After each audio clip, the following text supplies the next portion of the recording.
Hi there YouTube, this is Amy and I'm doing another art journal technique for you today. I have just put lots and lots of gesso on this page and I'm using this expired library card, very nice use for a library card, to try out different techniques, which is awesome. Okay, so I'm just going to set my little library card aside and I'm going to hit this with the heat gun. I won't subject you to the sound of the heat gun. I'll be right back. Inktense blocks. These are water soluble and they're similar to pastels in that you just rub on color and you can blend them, and since I have just a 12 pack, it is limited somewhat in color. Like, it doesn't have a true purple color, which is a total bummer for me because I love purple. But I'm going to try layering two colors right now and hopefully get a purple tone. So I'm just going to use this, this is sort of like an ocean blue color, somewhere between royal blue and sky blue. And as you can see, the gesso has lots of nice cracks and texture in it. Cross pattern that I'm doing. Oops, and see, there's a little bit of wet gesso popping out there. And it almost looks like plaid right now. So I'm just going to use my aqua brush. I believe this is a Sukaniko aqua brush. I want to say that I got it at through Jerry's Artorama online. I'm not totally sure though. And I'm first just going to mist the page, and then of course the aqua brush has some water in it too. But I like using a little bit of a deeper blue, closer to navy, and a bright red color, and I'm going to see what kind of purple that will get me. Okay, I'm going to layer some color. So over here, I'm going to go in with a blue-green shade. This is really pretty. This is the closest to mint green in the 12 sets. So I'm really into mint and purple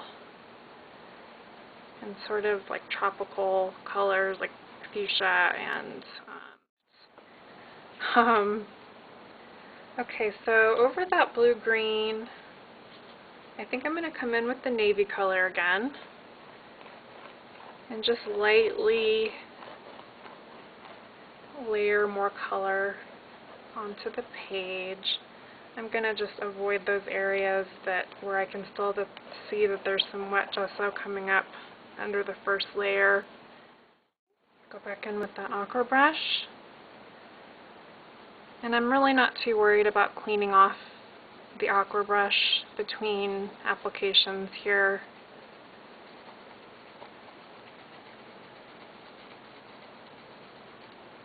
I think because I'm working with water, it just doesn't really, it's not really going to make a big difference as far as having a little tinge of purple or red or something kind of mix in with the other colors.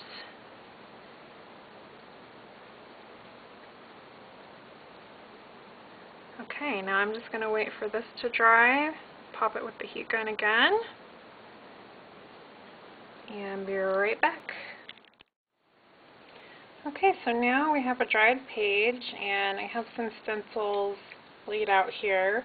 These are some stencils that I made. This one was made from acetate, and it is a face, and then this is just some little sort of dangly charms, and it has all the different card suit symbols, so heart, spade, diamond, and then some homemade punchinella.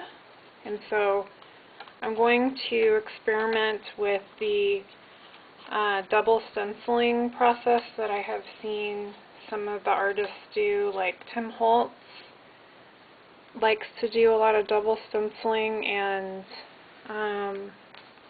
he demonstrated some of that. This is not going to be totally like Tim Holtz, but it's sort of inspired by his and other people's videos that have been showing this technique. I'm going to start with the Lumiere Halo Pink Gold. This is the light body acrylic metallic paint. And these colors are super, super shiny. And I'm just going to put a little bit out on my craft sheet here. You don't need much. And just going to use a little craft foam or sponge pouncer. I believe this is made by Martha Stewart. And I'm just going to load up my little pouncer here and first go into the little dangly stencil.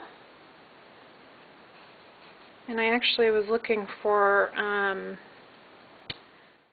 another of my Lumiere paints that I cannot find. I'm sure it's around here somewhere around my messy craft space.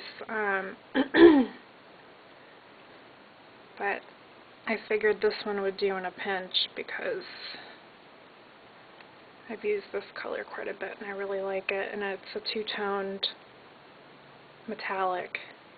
It definitely comes out more of a burnt orange, sort of a hazy gold color, more so than I was picturing when I first, read the name Pink Halo Gold. I kind of was picturing a different color, but this one's really nice too.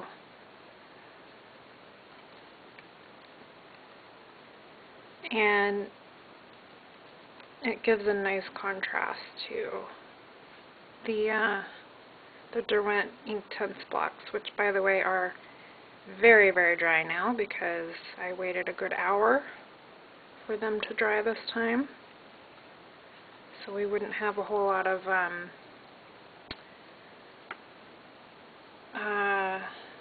the gesso moving around and stuff like I had in the prior shot there. I'm just going to lay out a little bit more of the Lumiere.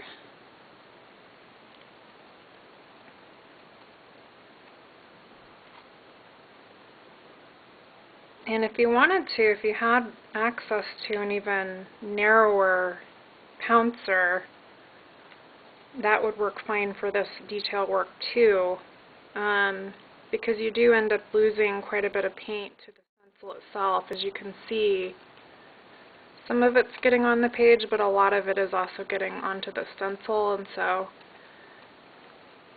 any way that I can find to economize is great. I mean, okay, so you can see right there how that came out, and then I'm going to stamp with the stencil down here with just some of the undried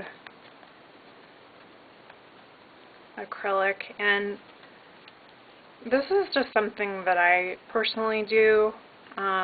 If there's paint left over and I think it can go another spot on the page or on the project, I definitely use it, because the fabulous thing about mixed media is that it is supposed to look sort of mixed up, and so obviously not too much of it survived there, but it is acrylic paint, so it dries super fast.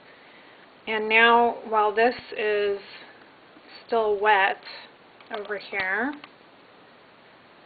I'm going to give it a little spritz, keep it wet a little longer, and I'm going to add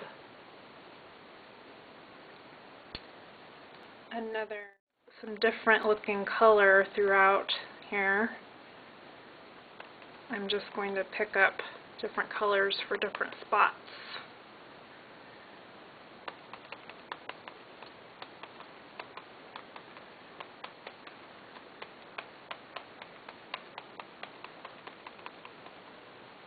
Okay, gently with that.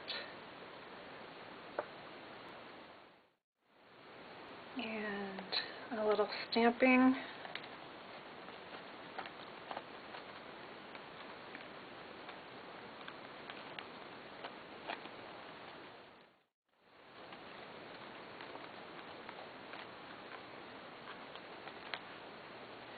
Okay, managed to get a little more texture on there. Sort of a starting point,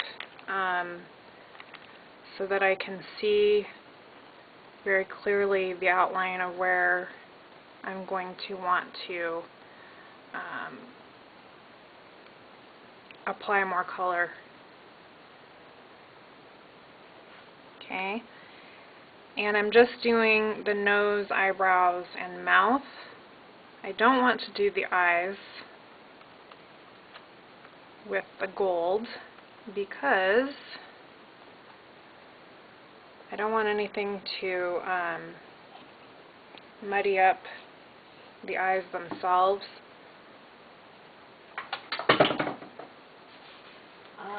Doesn't have to look super realistic because it is, after all, mixed media, but I'm just going to take this Permapaque marker and draw in the eyes so that I can be going in. And something that I learned about drawing portraits and things is that the whites of people's eyes are not actually white. And I'll show you what I mean in a second. And if you've drawn much and you've already learned this.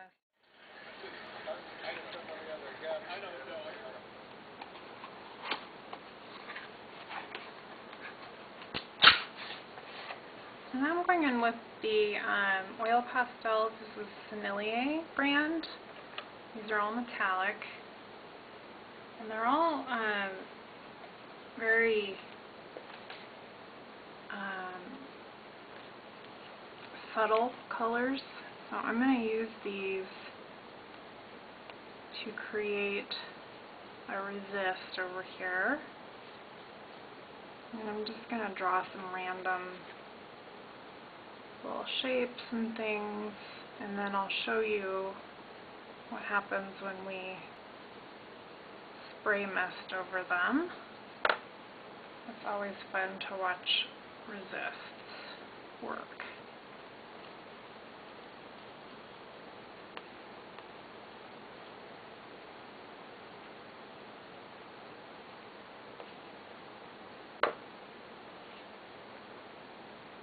Off to the side here, this is sort of an olive gold combination.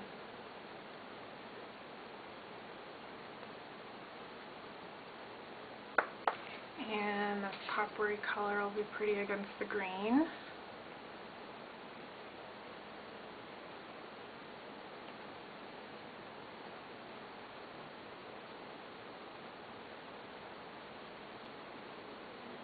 But I don't want to lose that texture too much, so I'm not going to do too much here of the blending.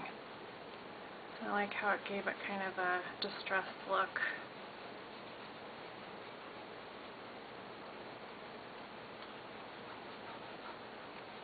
Okay, so now I'm just going to carefully mist.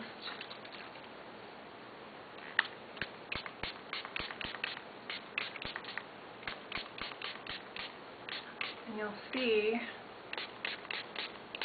how the oil resists.